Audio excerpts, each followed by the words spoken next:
Hello, everybody. Welcome back to Circling Seattle Sports for another edition of Mariner Mondays here with myself and Brittany. I don't know, two or three folks who contribute to our Mariners writing. We are back after a quiet winter meetings, which I don't think either of us are surprised. No. Um, None of us are surprised about that, I don't think. We've got a few main topics to discuss here, with the lack of a move happening at the winter meetings. There's some continued buzz around the potential of a Luis Castillo trade. Um, the Mariners have reportedly listed Christian Walker as their top off-season priority or top player on their wish list this offseason. They really are seemingly going after Roki Sasaki, or at least going to put a good push in to acquire the young right-hander. And then the Mariners got a good bit of luck with the number 3 overall pick in this upcoming draft, despite really being pegged to be in the middle of that draft. So we'll go by order there with the lack of a move at the winter meetings. I don't think either of us were surprised about that. No. Um, I think you said it, Britt, that we were probably just going to look at a lot of smoke. We kind of, we got like medium smoke. We didn't even get a lot.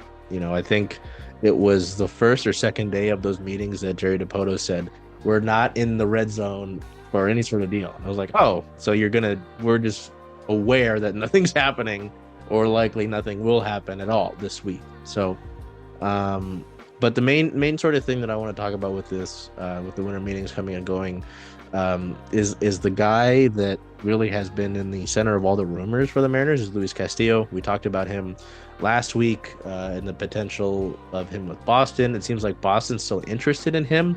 So the Mariners have also checked in with him about the potential of waiving his no trade clause, because I do believe it's a full no trade clause. So if Seattle's front office is able to conjure up some sort of swap that they'd be happy with, they need to get his approval on it regardless of that. So Britt, I'll let you kind of take lead here, and what you're thinking about, because I know there's a few teams that have checked in on him that we didn't originally speak of.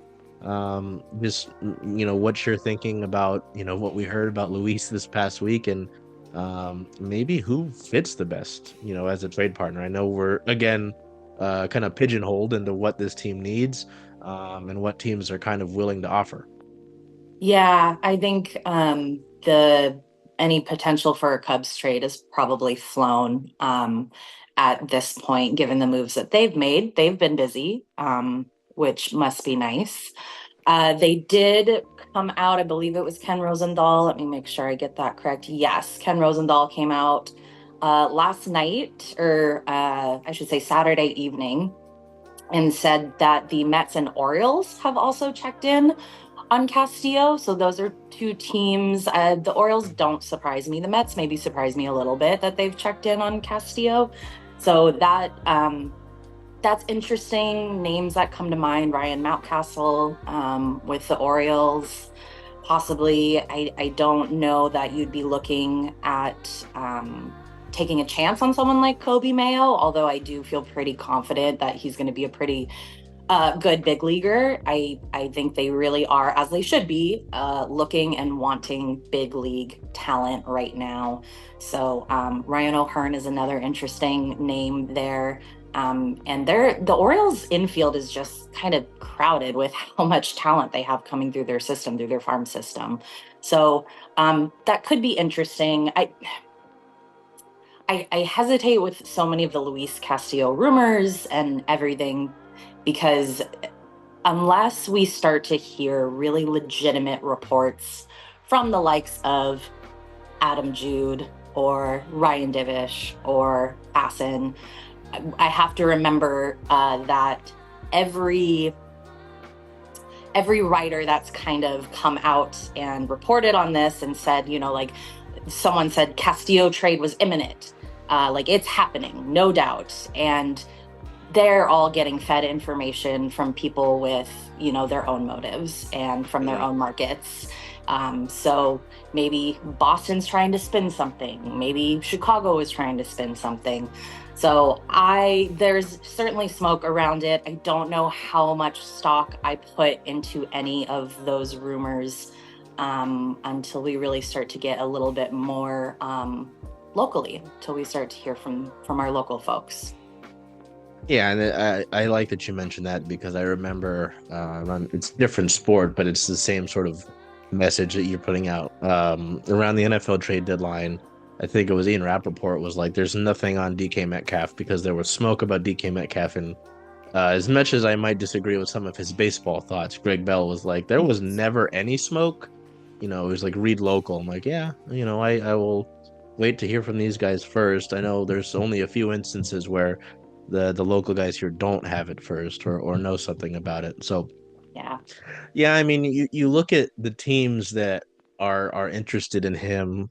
It's like with Boston, you know, initially going first for a straight one-on-one for Wu or Miller for Cassis. I mean, even then, I don't know if I'm happy with that, truthfully, knowing how good those two young guys are and how good they can be, which is Yeah. I mean, you say that and they still had incredible seasons in 24, right? Um, I just wouldn't like I just wouldn't accept any like as soon as those guys are mentioned in a trade, I'm probably hanging up. Agreed. Um, but to get back to Luis, I only reference that because of Boston. Like, you know, I'm not taking a Castillo Casas one for one. I don't think that's representative. I know we talked about that last week, but I want to reiterate that. Um, Boston but fans somewhere are just pulling their hair out at you saying that. But well, Um, like any friendship I had with them after tweeting about George Kirby's knuckleball and how much the yeah, tribute was great. I guess I've lost that good faith there.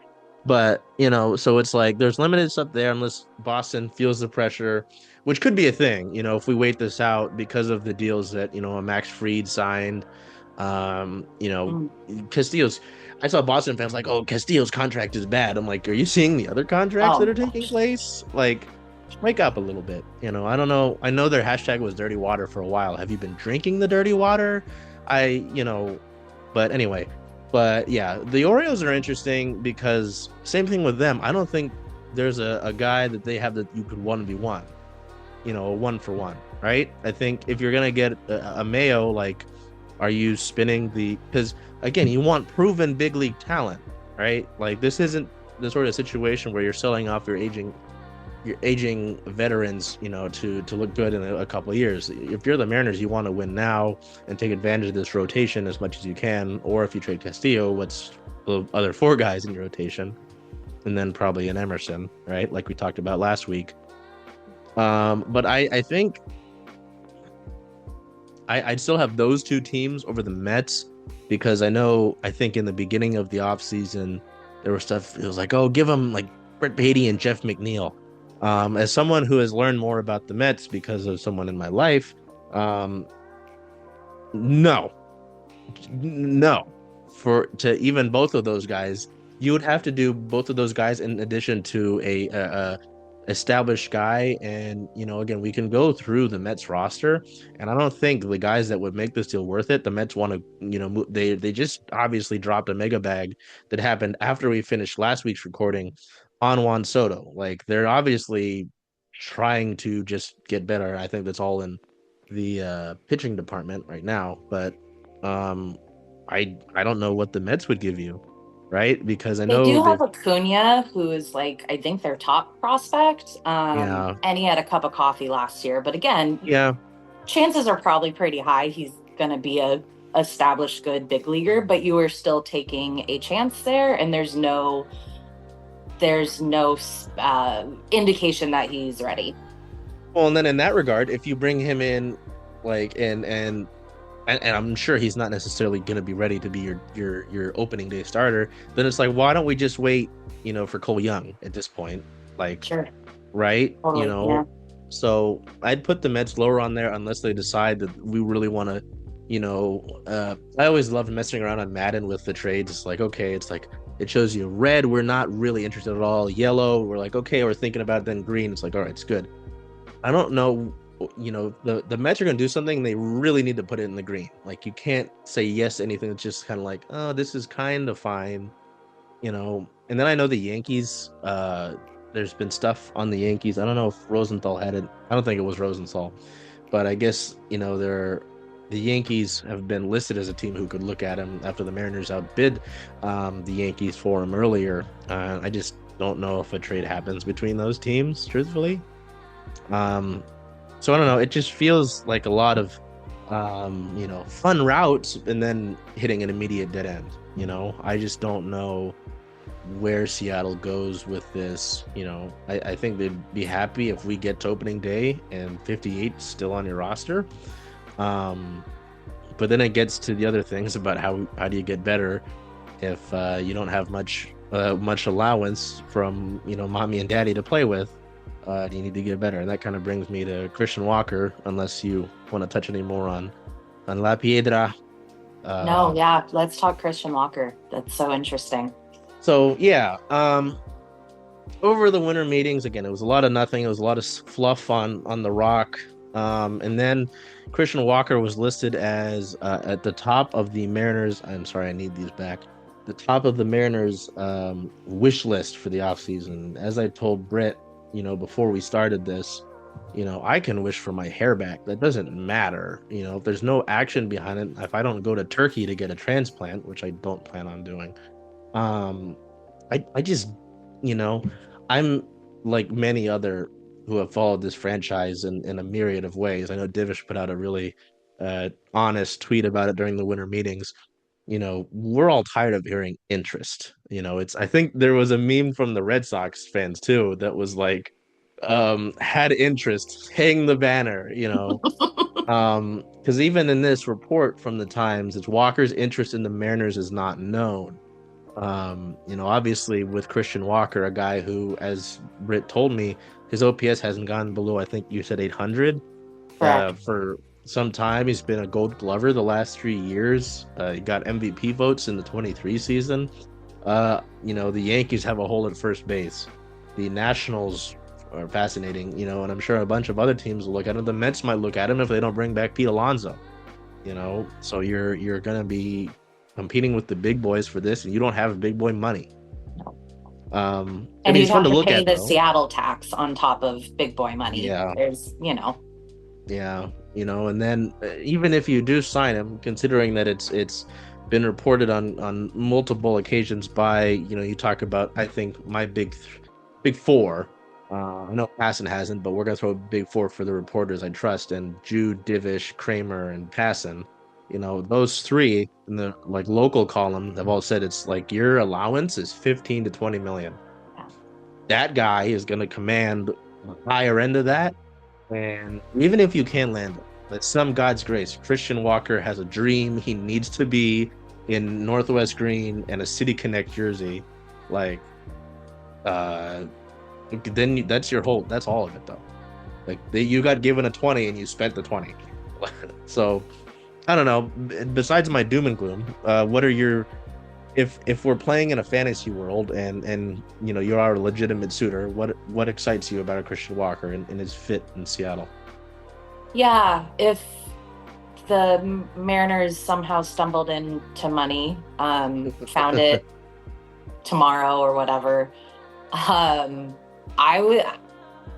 He kind of flew under the radar for me, and that's as someone who has paid attention to the Diamondbacks and kind of actively cheered. I've always known that he is a good ball player.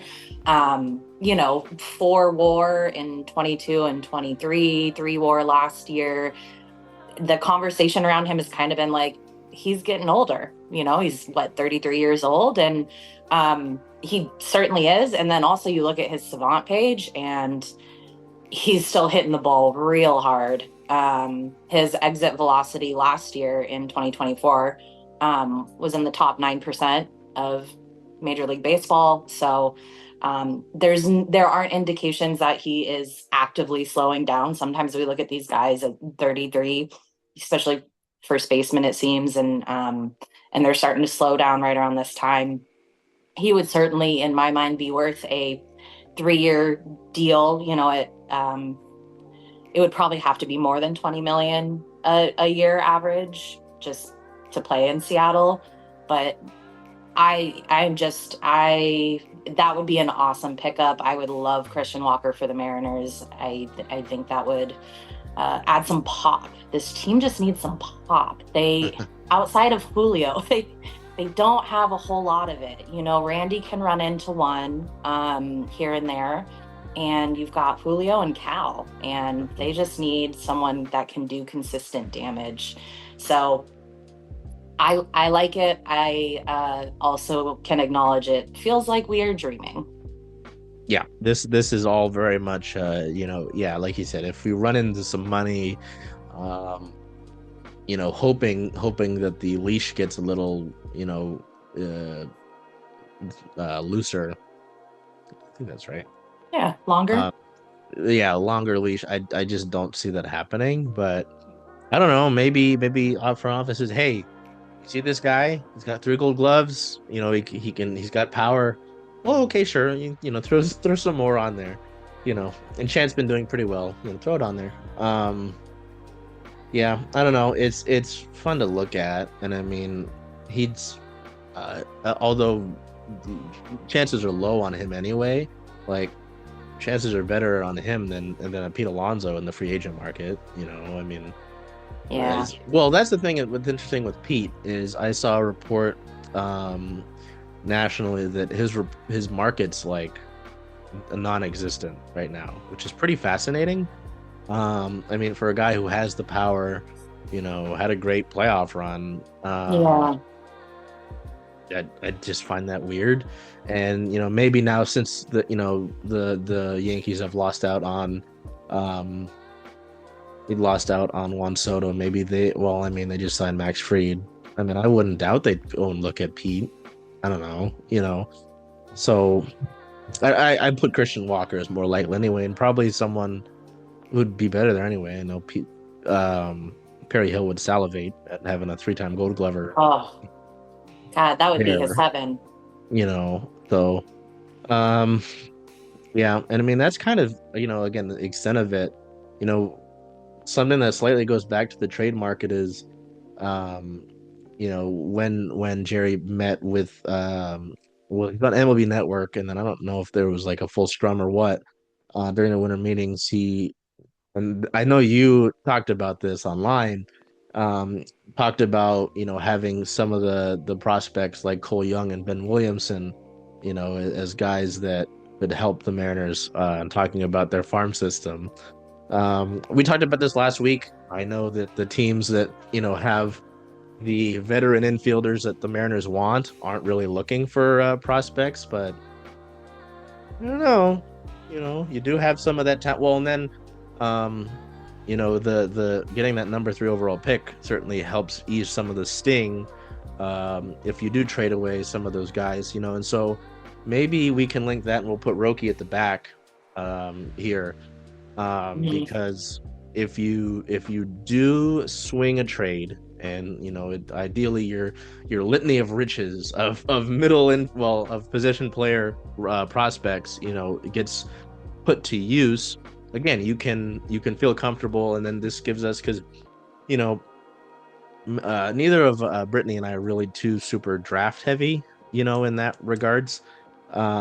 I think our biggest question was if they go back to a pitching heavy draft like they did this past year after being very position player oriented, for some amount of time, or if you do go back to the position players. And I think it very well could be, it maybe, obviously, the farm system is very unique and things can change, and you've got the international signings, so there's all that.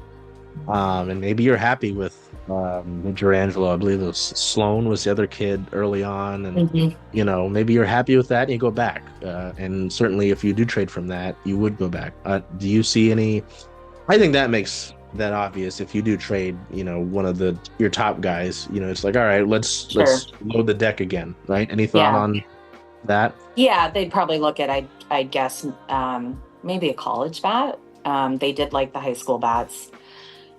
I have kind of gone from thinking of the prospects in a trade manner, to looking at them in a when are they going to be big league ready manner, because it's really starting to feel like the market and everything, for whatever reasons, I'm sure there will be many, it's not going to be in the Mariners' favor. And again, there should not be a single prospect off limits. As much as I love and adore Ben Williamson and want to see him play third base in a Mariners jersey someday, and think he would be a fantastic big league third baseman, there really shouldn't be anyone off limits. I don't know that there's a legit trade partner at this time to get you what you're looking for. So when is Cole Young going to be ready is now my question, because at the end of the year, I think we heard through someone local that it was looking like he wasn't going to be ready. Maybe at the end of the 2025 season, I think was the speculation. And now we heard last week that Cole Young is ready to go. Was that said for different intentions? Is he really ready? We don't know. Are they trying to sell him? Maybe, probably. But there's conversation around, Ryan Bliss keeps coming up, and Tyler Locklear came up again, another guy that we haven't talked a lot about and what he can potentially contribute. So I've kind of shifted the way I've been looking at those guys from, potential trade partners and matches, and who would be interested in those guys, to, all right, when can they help the big league roster? Are they there yet? Because while it shouldn't be that you have Ryan Bliss and Leo Rivas on your starting nine, it's looking like that could be a very realistic possibility in 2025. Yeah, and as disappointing as it is to say, if you get, one of your three, which is wild, right? One of your three that, and even I think it's funny because DePotos came out and said it's like we are looking at first base, second base, third base. Like if you get one of those three, if you get a Christian Walker, then you call it good, which is again wild to think about.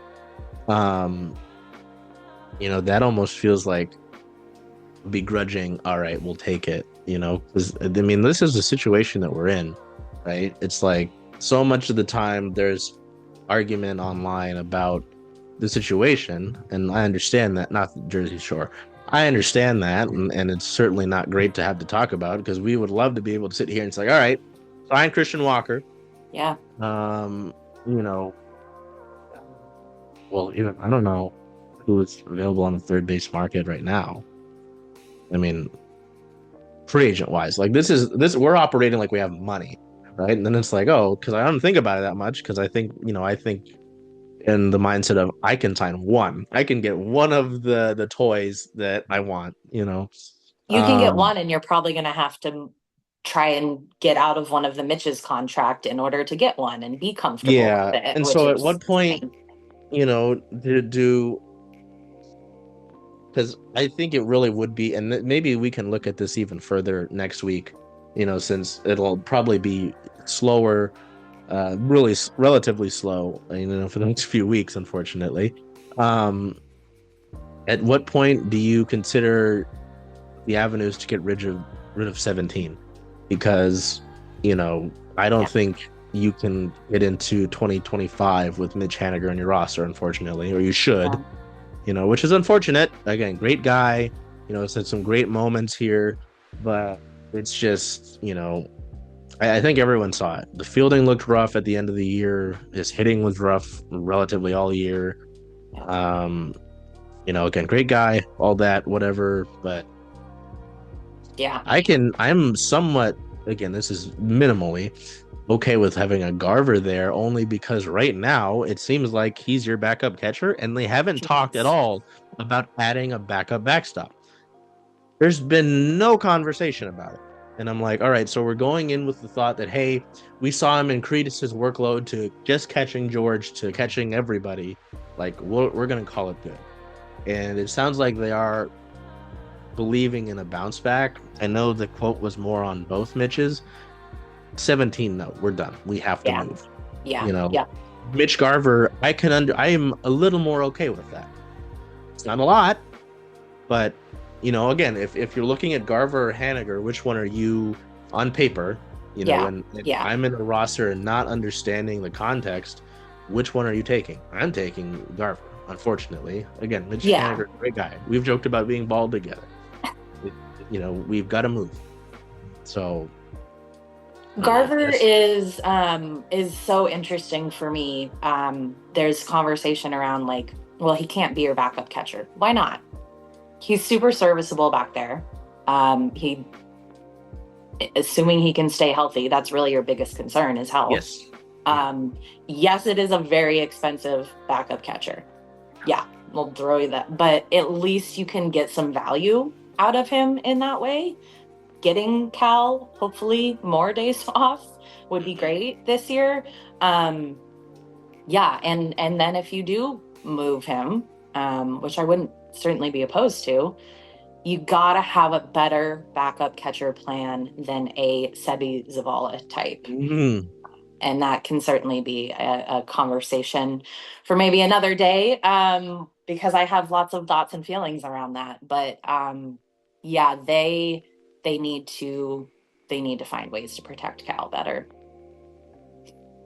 Because then it's that point, and again, we'll push the full conversation to another week. But it's like you accept this year of Garver, you go through the Garver, and it's like, well, okay, is our forward ready to go?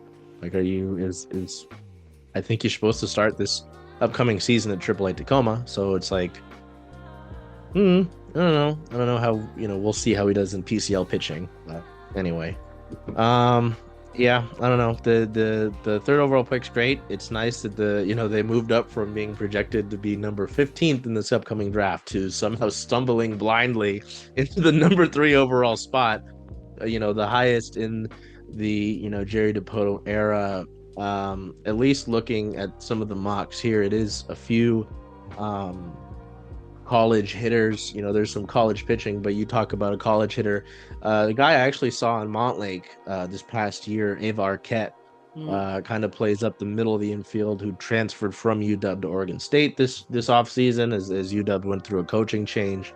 Jace Lavoliette, Texas A&M. And then it goes through some of your college pitchers, Tyler Bremner. Sorry, that's not 2 N's. I can read, I promise. Then Jamie Arnold is who I initially saw, like when that first came out, was the mock. Is a lefty from Florida State. The fun one for me is looking at Xavier Nyans, who is out of Mount Vernon here in the state of Washington, which is very fun. Local kid, so he would know the pain. We love our local kids here. He would know the pain around here.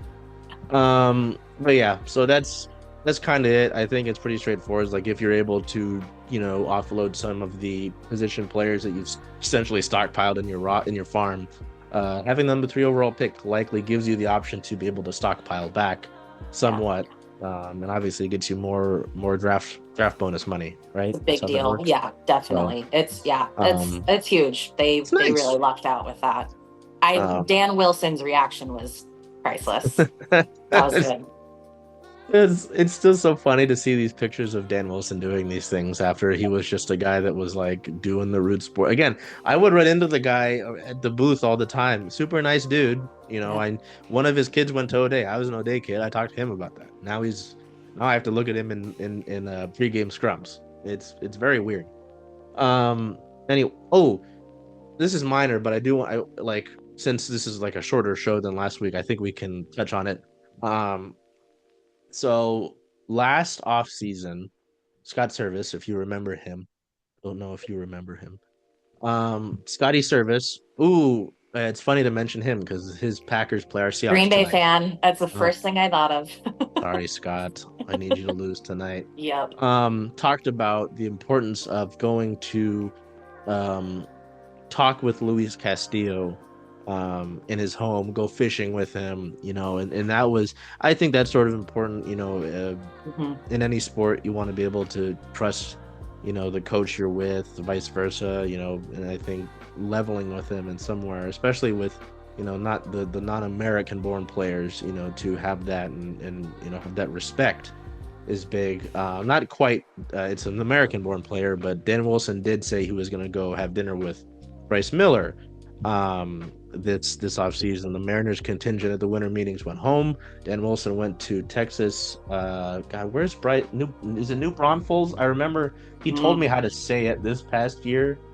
Your And guess is as good as mine. New Braunfels. Yes, it is New Okay. Braunfels. I didn't know if it was just Braunfels or I New don't want to butcher Bryce. it. I'm sorry. He's chronically on Twitter, so I have to be careful. Um, but I don't just there's not much you could say. What are your thoughts on it? But I think it's important. It's a guy that, Yeah. obviously had some and it's not like Dan and Bryce are new. Obviously, Dan had spent time previously with the Mariners, Yeah. being sort of a minor league, just overseer essentially going around and he was a regular going around different parts of the organization. So it's not like he was brand new. Obviously, it's well documented how good of a relationship he has with Cal. Um, just I thought that was important to see. I like seeing it as opposed to Yeah. we get to spring and it's, oh, I haven't seen you since. I'm not saying he Definitely. has to go down the roster and go to Miami where Julio's training with these guys and go out and get a workout in. Which he But might too. He might. That's a great thing about and why catchers make such good managers. Um, what's so important about the catching position is relationship building. And it starts obviously with the pitchers, the pitching staff, and building good relationships with your pitching staff. And then it goes to the entire field. Everyone's looking at you when you're the catcher. Everyone's faced towards you, and good catchers build good, strong relationships. It's so important. And Dan Wilson certainly was one of those. He's so incredibly respected, not just in the Mariners organization, but in the league. He's very, very highly thought of, well respected, and he's a really good relationship builder. We've heard that, we have seen it, and so it's a great quality, and it's going to help him. I don't think he needs to win over the clubhouse. I'm sure he's already done that. But you're continually, always, as a coach, as a manager, as a catcher, you're always building relationships, constantly improving them, working on communication. Every single player in that clubhouse needs something different. Needs certain communication, needs things taught to them differently. And I'm sure those are things he's still kind of feeling out. How do I approach a JP Crawford when he's in a slump versus how do I approach Julio? So I know the way that all went down. I certainly understand the questions around why there was no interim tag. I had the same questions. I also feel very confident with Dan in that position. Yeah, and I think with the manager spot, you listed some of the great things that they need to do, but I think what was important was seeing with the managers that so many of the great assistant, different coaches were around. It's like I remember one of the big things was people were wondering if Perry Hill was going to be back. Is Pete Woodworth going to be back? And then we get the announcement. I'm like, all right, it's essentially the same. You had a few guys. It's like, okay, and there were some. I think the optimists of Mariners Twitter were really happy seeing what this staff did under Dan Wilson's tutelage, after he took over in such a short time. And they're like, oh, put that over a 162 game season. And it's a playoff team. Like, sure, maybe. But I don't know. I like to feel the optimist every once in a while. But anyway, yeah, I mean, you touched on it. I just think it is important, to well, I remember talking to a Luis about this after Scott had mentioned the initial part. When I was at spring training for a very minimal time last year, I went to talk to Luis about it, and Freddie Llanos, the great interpreter, helped me with that. But it said it was important for him to, his feet to be where my feet were. I thought that was very interesting, That's a cool way of putting it. Different people, different backgrounds, these two pitchers, but still, like, And some that I was thinking about when you were, referencing how important it was as a catcher. Like Scott was also a former catcher, right? Um, by the time I had gotten there, right, it was obviously the last few years of his career, the time I've been doing this. Um, he talked about, the tendencies of these players that we'd seen for years. He did know them well, and obviously, I think this is Dan's like first real opportunity to go and do that, and like you said, establish these relationships and how important that is.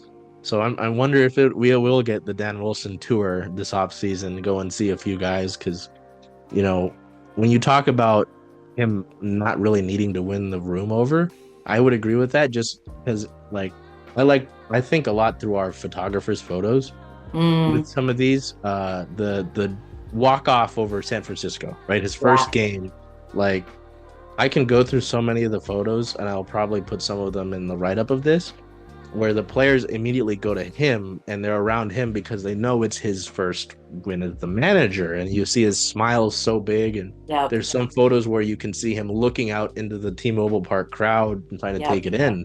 So, yeah, I don't think there's a lot that he needs to do in that regard, but I'm sure it Yep. certainly helps for him to, as Luis, have his feet where some of their feet are. So, I wanted to touch on that because it was like a tiny little detail shoved into the rest of this. And Yeah. Yeah. I don't know. It's It could important. matter, So we talk about another pitcher here with Roki Sasaki. Obviously, I think we touched on it last week. It's no secret, and the Mariners have made it not a secret that they're going to make some push for the Japanese right-hander. Um, and so much of the push that I've read about is that, it's some of the more obvious things, right? So they develop the pitching. You look at the four other guys in the rotation that aren't Luis Castillo. They talked about, need to get wood for this. They talk about being relatively healthy, with their starting pitchers. They talk about having Pete Woodworth and Trent Blank back. That's something else that's big. We just talked about having the coaching staff back. Keeping them healthy, talking about the pitching culture throughout the organization. But it's interesting with Sasaki, some of the things that have been talked about, from the guys coming over from the NPB. I'm sure you've seen some reports, Britt. He doesn't necessarily prioritize the top market. Some saying that not having him in a Los Angeles or a New York, or he might prefer to do that to begin with and have Mm, a softer landing, so to say, yep. right? And there's also the report that he won't sign until mid-January when the international signing pool bonus, I think, kicks in. I think that's what that is. So it's very interesting, because it's also a different process than what Yoshinobu Yamamoto had, where he came in and he got that mega deal. He can't earn that sort of contract. Nope. Puts him in the signing. He puts them like every team can afford him, which is Yeah. interesting. And it's, if you're the Mariners, that gives you you're smiling at that. The Mariners have 7.5 million in bonus pool money for 2025, which is tied for the most that any club has available, which is nice. Hmm. But the one thing that was the biggest to me was that Ichiro is expected to be a part of that, and they're going to have him be like a centerpiece in this. Jerry DePoto, and I know we can only take so much from what Jerry says, said that when he was officially posted internally, our feeling was that we were ready for it.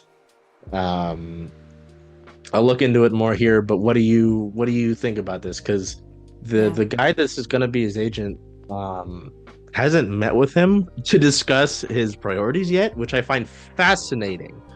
I don't I'm, know how much I believe that either. That could be so some yeah, agent speak there. After we talked last week, I went just to learn a little bit about him, and it is pretty fascinating, his story. I was thinking, why is he coming over at such a young age? And the it sounds like the reasoning for him potentially looking at a smaller market is he's had some trouble with the media in Japan, and just mm, really being um, I don't know if it's heavily criticized, but I think critiqued for wanting to come over at a young age. It sounds like he's gone through some pretty tough personal stuff, losing family members that were really hard for him, and made him want a change of scenery. And the media gave him a pretty hard time for wanting a change of scenery. So I thought it was interesting. His agent mentioned the media when he spoke at the winter meetings, and that would be something he's looking at. Smaller market, quote unquote, softer landing place. Um, things that do scream Seattle. And I think it's great that they have Ichiro involved. That's fantastic. We have also kind of heard this before. So this isn't the first time we've heard a pitch like this being put together. I don't know how realistic the odds are for the Mariners, but I liked what I heard from his agent in their favor. And whether or not he was just trying to stoke the fires a little bit, we can't be sure. But he certainly has a very fascinating story and fascinating reasoning for coming over at a younger age before he can really make those big bucks. Yeah, and first of all, you reference a different pitch, and I remember other folks talking about how they remember hearing this sort of thing, and you know, it won't. I won't get in trouble for this. I don't care.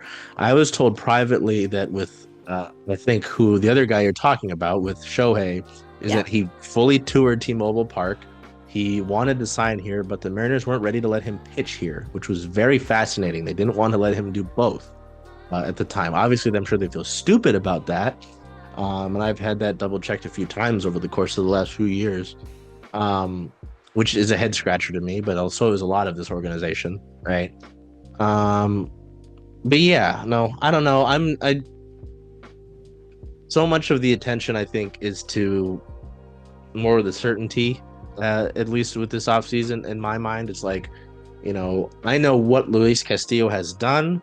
I know that, they're open to talking to him, right? With this one, and it's even talked about in the Jude report here, it's like there's this mystery around Sasaki. Wolf said that he hasn't sat down fully to discuss what he prioritizes. They plan on doing that. It said later this week, so that's already happened by now. He won't sign until January 15th. But something that, and I know I saw this also on a Mets account, but what was listed, apparently he asked Wolf questions about the weather, which comfortability, which is kind of an interesting, that one, I don't know how you really quantify that one. And then pitching development. And if you want to talk about pitching development, I saw it on the Mets thing because this Mets account was like, oh, we're the best in doing that. And I'm like, I don't know about you, buddy, but again, the Mets have done a great job working with some of their pitchers that have signed there. I mean, Sean Manaea had a great late season run after they tweaked some of his slot issues, I believe it was. Sevy really had a bounce back too. Sevy, yeah. So, sure, with working with some veteran guys, yes. We want to talk about the word development that's, and this guy's 23, like you were saying. So, I mean, he would kind of, at least age-wise, slot in with the two younger parts of the rotation. I don't think they'd click like that friendship-wise, but I think those are two guys that would make him feel pretty welcome. Everyone gets along with Bryce Miller, though. Let's be real. Yeah. I'm sorry. I'm just thinking of the interactions in the clubhouse now. Bryce Miller's gonna more props. Hold on. Bryce Miller's gonna walk in and he's like, yes, he's gonna talk to Roki. So good. So good. Fucking I used an F word again. We gotta work on your Bryce Miller impression. What? Oh God, I've been away from the ballpark for so long I forgot the things he would say. He always did walk real funny though. He'd have the little meander. He would walk like that. I'm not making that up. It's a real cowboy walk. Oh God. But yeah, no, you want to talk about guys that would make him feel well. I mean, even like you look at the other guy, George is still, I don't know what he looks like in the clubhouse, like when we're not allowed in there. George is, George Kirby. And Britt and I kind of talked about this a little bit. He did seem to be a little more relaxed and Yeah. maybe personable Yeah. throughout the course of the year, whether that's signing more autographs or what. But Logan Gilbert, I'm sure, would do more than enough to make him feel welcome here. So you talk about maybe that leans into the comfortability side. But pitching development, at least, I think this is arguably the best situation Sasaki could pick from. Yeah. I don't know. I think that's like my dark horse. And I would really love to see that. That would be really cool. We've been so lucky to talk about and cover great pitching the last few years. And my main point, and I guess we'll wrap with that, is I don't remember any smoke about the Mariners and Robbie Ray, and that just kind of happened. Yes. Stuff just sort of happens. So I don't know. I'm not going to count the Mariners out. I know the report is industry sources consider the Mariners a long shot, but again, I didn't hear. I almost said it again. I didn't hear anything about Robbie and the Mariners. And obviously that was it ended. His Mariners tenure ended in a weird trade, but I mean, he was a workhorse in that year that he had. So they always play their cards close to the chest. They have historically, and I feel like every offseason, or at least the last few off seasons, we spend a lot of time talking about rumors, and then a transaction happens that we didn't even talk about, or it wasn't even on anyone's radar. So I certainly would welcome that at this point, because that would just mean a transaction occurred. Yes, we would love to document. I even have new templates made, Britt. I have new templates for signings. They're going to sit there and collect dust. Gotta use them. I don't want to use them for Neftali Felez, who they signed, I guess, to a minor league deal. Like, no, please. So unless you've got anything else, that'll wrap up our second edition ever of Mariner Mondays, as we're here smack in the middle of the month of December. Looking forward to what the next few weeks have to bring for us. Hey, Jerry Dipoto historically has done something on Christmas, around Christmas, either I think Thanksgiving Eve or Christmas Eve. So I feel like we're due for something. Yeah. So I don't know what I'll be doing on the 24th of December this year, but I'll probably have my laptop close by, because I will too. I don't know. He seems festive, I guess. I don't know what it is with Jerry. But yeah, no, and I mean, in the meantime, I'll say for those watching, it's like, oh, if they don't have anything to talk about, what are they gonna do? We have different thoughts of things we can talk about. I know Britt mentioned the backup catcher position and what that may look like. That's certainly something. So much. And one of my first thoughts of when I was gonna propose this idea to Britt was, the Mariners are looking at every other infield position but shortstop. What does JP Crawford's 2025 look like? What's the successful 2025 look like for JP Crawford? So on and so forth. So we'll look into that. We'll do more with this, but I hope you've been enjoying it. It's been nice to talk about Mariners baseball, since there's been not much of anything. We're in the off season here. So see you next time. Take care of yourselves. Be I almost said whatever. I mean, you can be whatever you want. And do whatever you can to make today a great day. Hey, Charles. Hey, Jen. Hey, how about those M's? Oh, I'm excited. I know. Where are you going to watch all those away games, though? Away games?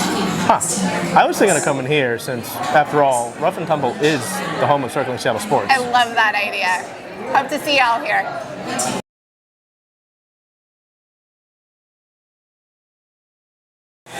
Hello there, everybody. Charles Hamaker here with Circling Seattle Sports. I'm joined by Jen Barnes of Rough and Tumble that we happen to be at right now. Yeah. Jen, why don't you talk to me a little bit about what we're announcing today, which is our partnership.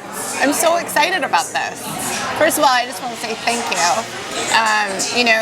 I think all of us here at Rough and Tumble are big fans of what you and your team at Circling Seattle Sports does.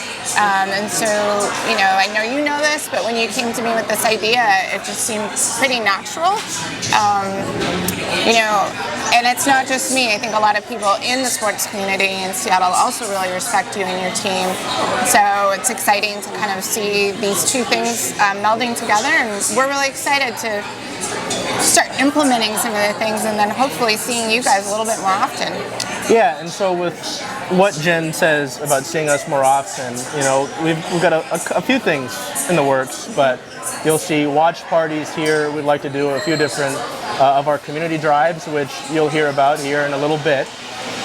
From now, you know, we've got to make our announcements one at a time. I can't drop everything. Not everything all Right. at once. But this has been a home for a lot of our team, whether it's myself, our friend, our photographer Liz is behind the camera. Liz is here often, so our team has kind of adopted this place kind of like our own since I saw you at our soft launch. So, you know, it's been great to have that support. And you know, in a lot of ways, and part of the reason I wanted to do this was the Rough and Tumble embodies a lot of what Circling Seattle Sports wants to do. Obviously with women's sports, with the storm and the rain, but just being, you know, having the game on, every game on. Yep. You know, how much of that, you know, did you see align kind of even before this idea was mentioned when I first met you? I think it's always felt like that. I mean, you and your team were here on opening night, and you just feel like you're part of the space, so it felt like really natural. And the fact that you actually cover all of the sports really makes your group stand out. So you are always covering all the rain games, all the storm games. UW women's softball, UW women's basketball, UW women's hockey. We love it. So all of those things, and obviously passionate M's fans, passionate Hawks fans, and passionate Kraken and Sounders fans. So really, from our perspective, those two things meshed really well. So, I mean, you heard it from Jen herself, but this will be our home for all of these events, whether it's you can't make it to these games at home, we're always going to direct you to Rough and Tumble, and obviously the games on the road as well. All these, I mean, we're talking about the rain, they've got their schedule out finally, but this will be our home for that. Great. The storm games on the road, this is our home. Yeah. For all intents and purposes. I love it. And when I mentioned it to Jen, when I first had this idea come up, I had this idea come up wearing a pink wig. Yes, you did. Ahead of Megan Rapinoe's final regular season home game for the Reign this past year. Yeah. I told her it's because I wanted this to feel genuine. Yep. I wanted a connection to feel genuine, and it does. So that's what this is. Rough and Tumble is the home of Circling Seattle Sports, and I'm so excited to finally announce this partnership. I can't wait.